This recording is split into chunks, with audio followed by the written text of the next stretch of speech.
जय शिवराय। आज या ठिकाणी प्रभाग क्रमांक 7 मध्ये आपले राष्ट्रवादी पक्षाचे अधिकृत उमेदवार हरीश भावळकर आणि दीपिकाताई तांबोळी यांची मुलाखत घेण्यासाठी आपण आलात, त्याबद्दल आपले मी मनपूर्वक आभार व्यक्त करतो आणि आमचे अध्यक्ष यांना मी विनंती करतो की यांनी आज जुन्नर शहरात 2025ची नगरपालिकेची इलेक्शन होऊ घातलेले आहेत। त्यासाठी सर्व जनतेकडून तुमच्या वार्ताहर लोकांची आमच्याकडून शुभकामना आहे तुम्हाला। तर सगळ्या वार्डात तुम्ही फिरतायत, आज सगळीकडे जात आहे, जनतेचे जे जे अडचणी आहेत ते लोकांपर्यंत तुमच्यामुळे समजतायत, त्या गोष्टी चांगल्या आहेत। सर्वप्रथम मी जुन्नर शहरवासियांना आणि जुन्नरच्या जनतेला आणि 7 नंबर वार्डाच्या लोकांना यांना एक विनंती करतो का घड्याळाच्या जेवढी लोक आमची घड्याळावर उभी आहेत त्यांना सर्वांना त्यांनी निवडून द्यावं आणि अतुल शेठ बेनके आणि अजितदादा पवार यांचे हात बळकट करावे।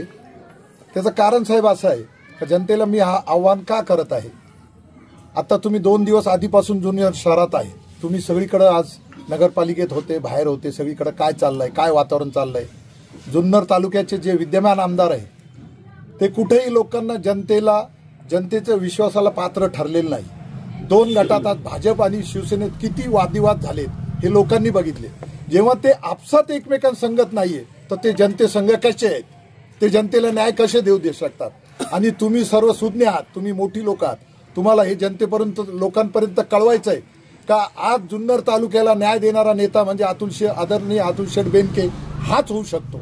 याचं कारण असं आहे की पूर्ण 10 प्रभागात 20 सीट आम्ही आज उभे केलेले आहे। आमच्या एका नगराध्यक्षाला 5 सीटं होती साहेब, त्यांच्याकडे एक उमेदवार नाही।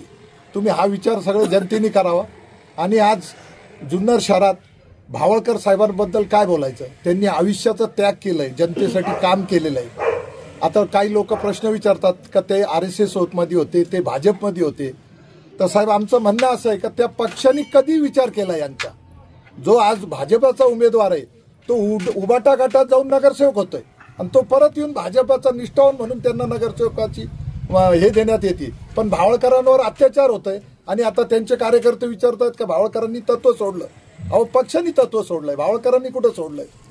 माझी विनंती एवढीच आहे जनतेला का सर्वांनी मिळून भावळकरांना न्याय द्यावा आणि आमची तांबोळी मॅडम उभे आहेत यांच्यावरची लक्ष देऊन दोघांना निवडून द्यावं आणि वरचं नगराध्यक्षपद हा नगराध्यक्षपदाला बी घड्याळाला मतदान करून आमचे खोत मॅडम यांना निवडून द्यावे। आणि अतुल शेठ बेनके यांनी जेवढं भरीव निधी जुन्नर शहरात आणलाय ते तुम्हाला सगळ्यांना माहिती आहे, जनतेला ज्ञान आहे।